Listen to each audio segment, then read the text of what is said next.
Hello dear students, welcome to गीरा mathematics classes. आज के इस वीडियो में आप वर्ग 10 गणित एनसीईआरटी एक्सरसाइज 1.1 का क्वेश्चन नंबर 5 का सॉल्यूशन बेहतरीन तरीके से देखने वाले हो।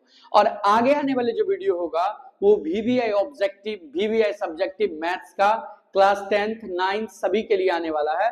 तो चैनल पे नए हो तो चैनल को सब्सक्राइब कर लो, क्योंकि इस चैनल पे आपको फ्री ऑफ कॉस्ट मैथ्स में चाहे आप किसी भी क्लास से हो 100 आउट ऑफ 100 दिलाएंगे। पर डे 4-5 वीडियो हम अपलोड करेंगे कुछ दिनों बाद। तो बस आप चैनल पे सब्सक्राइब करके जुड़ जाओ हमसे, ट्रस्ट करो 100 आउट ऑफ 100 आएगा ही आएगा और आप ब्रिलियंट हो जाओगे बेसिक टू एडवांस में। तो चलिए बिना किसी देरी किए क्वेश्चन नंबर 5 का सॉल्यूशन को देखते हैं। आइए पहले क्वेश्चन को पढ़ते हैं। तो क्वेश्चन कह रहा है यूक्लिड विभाजन प्रमेय का प्रयोग करके दर्शाइए कि किसी धनात्मक पूर्णांक का घन। देखिए यहाँ पे दो बात मेन है, ये घन याद रखिएगा और तरीका यूक्लिड विभाजन प्रमेय का प्रयोग करना है और हमें इस रूप का लाना है। ठीक है ना। यानी कि किसी धनात्मक पूर्णांक, कोई धनात्मक पूर्णांक है उसका जो घन करेंगे तो वो इस रूप में आना चाहिए। ठीक है, उसमें हमको यूज जो करना है तरीका वो यूक्लिड विभाजन प्रमेय का। तो चलिए इसको एग्जाम में अगर आता है तो कैसे बनाएं, अब हम धीरे धीरे बताएंगे और अच्छे से समझेंगे ताकि आपको अच्छे से आ जाए। तो चलिए देखते हैं। सबसे पहले आपको लिखना है माना ए एक धनात्मक पूर्णांक है। माना एक धनात्मक पूर्णांक है। सबसे पहला लाइन एग्जाम में यही लिखिएगा हल दे करके। ठीक है, हम हल कर रहे हैं। तो माना एक धनात्मक पूर्णांक है।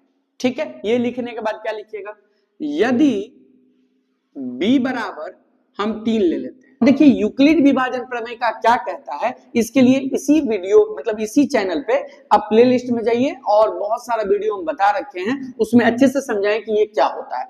तो थोड़ा सा यहाँ पे भी मैं समझा दूं शॉर्ट में कि यदि मैं इस 3 से इस a में भाग लगाऊं, थोड़ा देखिए इस a में इस 3 से मैं भाग लगाऊं तो मान लेते हैं कि कोई भागफल q और शेषफल r आता है। ठीक है, भागफल q और शेषफल r आता है। तो आपको याद रखना है कि ये जो r होता है वो हमेशा इससे छोटा होता है। यानी कि r क्या हो सकता है, या तो 0 हो सकता है, या 1 हो सकता है, या 2, लेकिन 3 नहीं हो सकता है, नहीं 3 से बड़ा, r यही हो सकता है। अब ये क्या होता है a, तो a होता है भाज्य, और आप बचपन से ही पढ़ते आ रहे हो कि भाज्य बराबर भाजक गुने भागफल जोड़ शेषफल।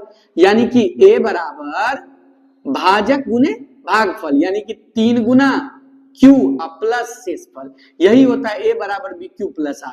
इसी को कहते हैं यूक्लिड विभाजन प्रमेय का। तो देख रहे हैं ना, a बराबर 3q, इसको लिख सकते हैं ना 3q प्लस r। अब r क्या क्या है बताइए, तो r आप कहिएगा सर 0 है, 1 है, 2 है, तो बिल्कुल r के जगह हम 0 रखेंगे तो 3q प्लस 0, और 0 तो जुड़ेगा नहीं तो क्या होगा 3q ही रहेगा। ऐसे ही 3q प्लस 1, ऐसे ही 3q प्लस 2, यानी a जो है वो इस रूप का हो सकता है, इस रूप का और इस रूप का। r जब हम जगह जगह पे बारी बारी से रखे, यही था यूक्लिड विभाजन प्रमेय का। तो इतना जब आप लिख दीजिएगा, माना a एक धनात्मक पूर्णांक है, यदि b बराबर 0, उसके बाद लिखिएगा यूक्लिड विभाजन प्रमेयिका से क्या होगा भाई, a संख्याओं किस रूप का होगा बताइए, a संख्याओं, हाँ यही तीनों का ना होगा। तो देखिए यूक्लिड विभाजन प्रमेयिका से लिख दीजिएगा और फिर लिखिएगा a संख्याओं किस रूप का होगा, 3q प्लस 1 या 3q प्लस 2 के, इसको इरेज कर देते हैं थोड़ा देर के लिए, ये लिख लिए 3q प्लस 1 और 3q प्लस 2, इसको इरेज कर देते हैं। चलिए अच्छे से समझते रहिए। तो a संख्याओं 3q प्लस 1 या 3q प्लस 2 के रूप का होगा, बस ये लिख दीजिएगा। तो एकदम ये 4 लाइन जो हमने लिखा है इसको एकदम नोट कर लीजिए कॉपी पे, साथ साथ पेयर बनाते रहिए और रिवाइज भी करना है, क्योंकि बिना अकेला टीचर आपको नहीं पढ़ा सकता। आपको क्या करना होगा, खुद सेल्फ थोड़े स्टडी करना होगा। तो ये मैंने 4 लाइन लिखा, इसके बाद क्या करेंगे, सो देखिए a संख्याओं इस रूप का होगा। अब देखिए हमारे पास 3 गो केस है, यानी 3 गो स्थिति है, 1 2 3, ये 3 स्थिति है। तो बारी बारी से हम हर एक स्थिति का घन निकालेंगे। घन का मतलब होता है क्यूब। क्या होता है? क्यूब। तो बारी बारी से, तो पहला लिखते हैं, देखिए केस फर्स्ट लिखते हैं। यहाँ पे स्थिति को हम लिख देते हैं केस फर्स्ट। अब फर्स्ट केस में क्या लेंगे? a बराबर 3q। देखिए a बराबर 3q, यानी ये लिख दिए। अब दोनों तरफ घन कर दीजिए, क्योंकि घन बोल रहा है ना, तो घन का मतलब होता है यही क्यूब, यानी कि हम इसको ये भी लिख सकते हैं a क्यूब अब बराबर 3q का क्यूब। दोनों साइड घन लगा दिए तो क्या होगा? 3 तिया 9 तिया 27q का क्यूब, है ना। किसी धनात्मक पूर्णांक का घन, तो वो धनात्मक पूर्णांक a है और इसी का घन किस रूप का हो रहा है, सो देखते रहिए। अब लाना किस में है? 9 में ना, तो इसमें से 9 निकाल दीजिए। और 9 का में कितना बार में 27 आएगा? 3 बार में। क्यू भी बच जाएगा। तो अब क्या कीजिए, इस पूरे जो ब्रैकेट में है ना, ब्रैकेट वाले को m बोल दीजिए। तो 9m, यानी कि 9, इस पूरे को हम m बोल दिए। यहां लिख भी देंगे जहां जहां m बराबर हमने माना है 3q का q, यानी इस पूरे को हमने m बोल दिया। तो इस पूरे को m बोल दिया था 9, ये m, तो 9m, यानी कि ये जो कोई धनात्मक आप देख रहे थे, किसी धनात्मक पूर्णांक का घन, यानी कि वो धनात्मक पूर्णांक हमने क्या माना था? a, और a का घन इस रूप का हो गया, यानी कि पहला खत्म। अब लाना है ये, ठीक है। तो ये कैसे लाएंगे सर? तो इसको लाने के लिए आप केस 2 का यूज कीजिएगा, ठीक है। अब केस 2 में क्या है सर? भैया ये है, तो लिख दीजिए ना a बराबर 3q प्लस 1।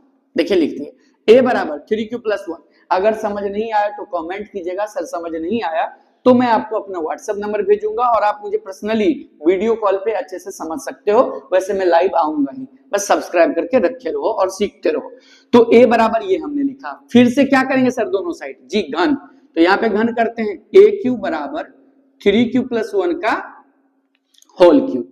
अब यहाँ पे देखिए a प्लस बी का होल क्यूब आ गया। ये फॉर्मूला आपको याद होना चाहिए।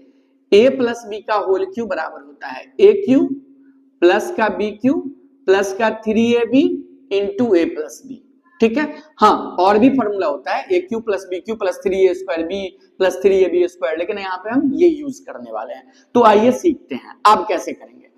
तो बराबर यहाँ क्या लिखा है? a क्यूब, तो a हमारा ये होगा, तो लिखेंगे 3q का क्यूब, अच्छे से समझिए। प्लस, तो प्लस b क्यूब, तो b अपना है 1, तो 1 का क्यूब, प्लस तो प्लस 3, यहाँ 3 है तो 3 इंटू a मांग रहा है, तो a में फिर वही देंगे, क्या चीज? 3q इंटू b मांग रहे हैं, तो b में क्या देंगे? 1, और फिर बोल रहा है ब्रैकेट बनाओ, ये रहा ब्रैकेट। अब बोल रहा है a प्लस b, तो यही लिख दीजिए 3q प्लस 1, ब्रैकेट बंद। तो देखिए बस कुछ नहीं, इसको हमने इसको इस पे सेट कर दिया, जैसे जैसे बोला वैसे वैसे लिख दिया। अब क्या लिखेंगे आप ही बताइए? 3 पर 3 है, यानी 3 तिया 9 तिया 27, 3 तिया 9 नहीं, 3 बार कीजिएगा इसी को, 3 तिया 9 तिया 27 क्यू का क्यू, ठीक है, यहां लिख दिए। प्लस देखिए एक पे क्यू है, तो एक क्यू का क्यू एक ही होता है, यानी एक का क्यू जो करेंगे तो एक ही होता है ना। एंड प्लस 3 तिया 9 क्यू, और यहां पर जो है ब्रैकेट में वो वैसे उतर जाएगा। तो आपने देखा कि ये देखिए ध्यान से, 3 तिया 9 तिया 27 क्यू, और ये एक का क्यू एक ही होगा, एंड 3 तिया 9 क्यू, और ये वाला वैसे उतर गया। अब थोड़ा ध्यान दीजिए यहाँ पे, ठीक है। अब क्या करेंगे? ये 27 क्यू का क्यू अभी ऐसे रहने देते हैं, प्लस ये 1 को भी ऐसे रहने देते हैं, और ये प्लस 9 जो है इसको भी ऐसे रहने देते हैं, और इस क्यू का अंदर वाले से गुना कर देते हैं। तो क्या हो जाएगा? क्यू को इससे करेंगे तो हो जाएगा 3q स्क्वायर, देखिए 3 Q Q Q square, plus इसी क्यू से एक को करेंगे तो क्यू, यानी कि देखिए बस क्यू से अंदर वाले का गुना किए हैं, 9 को बाहर कर दिया है, क्योंकि 9 हमें निकालना है।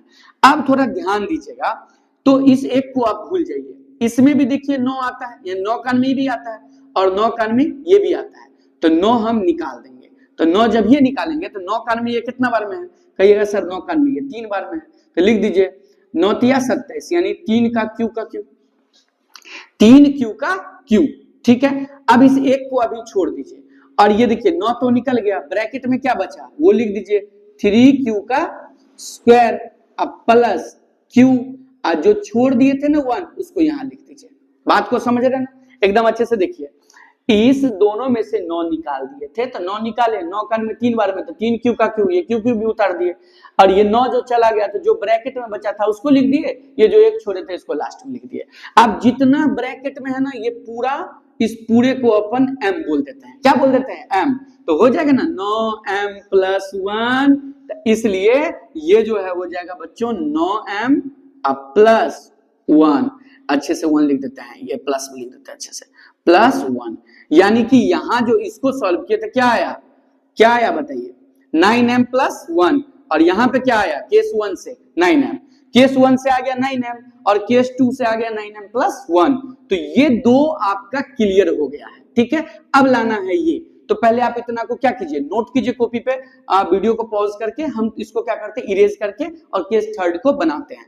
तो आइए इसको इरेज करते हैं, ज्यादा इरेज करने का जरूरी नहीं है, बस इधर वाले को करते हैं, ठीक है। सिर्फ याद रखिएगा यहाँ पे याद रखना है कि केस फर्स्ट से हमें क्या आया है, केस फर्स्ट से हमको आया है 9m, और केस सेकंड से हमें क्या आया है, तो आप देख सकते हो 9m + 1, राइट। अब हम तोड़ते हैं, निकालते हैं केस थर्ड, यानी कि केस थर्ड यानी कि कहां गया, कहां, ये वाले को। तो लिखिए केस थर्ड, तो a बराबर लिखेंगे इसमें 3q + 2, ठीक है। अब आसानी से समझिए, इधर भी सर वही करेंगे, क्यूब बिल्कुल करेंगे, a³ + 3q, ये बराबर देंगे, ठीक है ना, यहाँ बराबर है, a³ = 3q + 2 का होल क्यूब, और फॉर्मूला भी यही यूज करने वाले हैं। तो जैसे इधर किए थे ना वही करेंगे, क्या किए थे, इसका क्यूब, इसमें भी करेंगे इसका क्यूब, प्लस 2 का क्यूब, प्लस 3 इंटू एक बार यही 3q, एक बार ये 2, और इंटू ब्रैकेट में यही वाला 3q + 2। देखिए बहुत आसान है, जैसा यहां तोड़े थे वही वैसा ही इसको तोड़ दिए। अब आप देखिए इसको अगर तोड़ेंगे ना तो 3 × 9 = 27q का क्यू हो जाएगा, ठीक है, प्लस 2 दूनी 4 दूनी 8 हो जाएगा, ये क्या होगा 3 × 9 = 18q, ये क्यू है, और ब्रैकेट में जो है उसको ऐसे रहने दीजिए। अब क्या किए थे थोड़ा याद कीजिए, क्यू से अंदर वाले को गुना नहीं कर दिए थे, इसमें भी कर दीजिए। तो लिखिए 27q का क्यू, प्लस ये 8 को ऐसे रखिए, ये 18 को ऐसे रखिए, अंदर में 3q का स्क्वायर, 2 क्यू हो गया, प्लस 2q, ब्रैकेट को बंद कर दिए। अब यहां देखिए इसमें भी 9 है, इसमें भी 9 है, मतलब 9 का में दोनों आ रहा है, तो 9 कॉमन ले लेंगे, तो इसमें क्या बचेगा, 9 × 27 यानी 3q का क्यू, और यहां क्या बचेगा बताइए, इस बार तो 9 का में कितना में आता है 18, 2 बार में, तो 2, अब फिर ब्रैकेट बना के ये लिख दीजिए जो बचा है, ठीक है ना, जो बचा है। ये थोड़ा सा बारीक क्वेश्चन है, बट उतना भी बारीक नहीं, अच्छे से देखिए। 9 जब निकाले ना दोनों में से, तो 9 का में 3 बार में आता था, और 9 का में ये 18 2 बार में आता था। कहिएगा सर 8 को क्या किए, लास्ट में लिख देंगे, देखिए अब लिख देंगे प्लस का 8, ठीक है, इतना बात आप लोग समझ गए। अब हम इधर ना बना के इधर ही बनाते हैं, देखिए अच्छे से, इसके बाद इधर बना रहे, तो अब ये 9 है। अब देखिए क्या करेंगे, ये लिखेंगे हम 9, और ब्रैकेट में क्या क्या है बताइए, 3q का क्यू प्लस 3 दूना कितना होगा बताइए, 3 दूना यानी कि इसको अंदर से ही गुना कर दीजिए, ब्रैकेट में ही रख देते हैं या डायरेक्ट बाहर निकाल देते हैं। तो 3 दूना 6q स्क्वायर प्लस 2 दूनी 4q प्लस का 8, और इस पूरे को क्या बोल देंगे m, इस पूरे को ब्रैकेट वाले को, तो हो जाएगा 9m + 8, यानी कि तीसरा केस से ये भी आ गया, देख लिए ना। अब जब ये आ गया तो अब फाइनली आंसर में क्या लिखिएगा वो भी मैं आपको यहाँ केस 2 को मिटा के लिख देता हूं, है ना। और इसके साथ ही 1.1 आज खत्म हो जाएगा, 1.2 कल से स्टार्ट होने वाला है। तो देखिए लिख देंगे लास्ट में, अतः अतः अतः किसी धनात्मक पूर्णांक का घन 9m + 1 एंड 9m + 8 के रूप का होगा। केस 1 2 3 से हमने देखा था ना, वही इसलिए होगा, ये लिख के आंसर लिख दीजिएगा, खत्म। तो आपने देखा ना, केस 1 से आया था 9m, 2 से आया था ये, 3 से आ गया ये, फाइनली तीनों ला दिए, और इसी के साथ ये वीडियो हो जाता है खत्म। एक्सरसाइज 1.1 ही खत्म हो गया। अब हम 1.2 शुरू करने वाले कल से, तो आप चैनल पे नए थे तो सब्सक्राइब कर लीजिए और कंटिन्यू पढ़ाई कीजिए, कॉपी लेकर के फेयर बनेगी अच्छे से, एक भी सवाल नहीं छोड़ेंगे, गारंटी है। Till then bye bye, see you in the next video.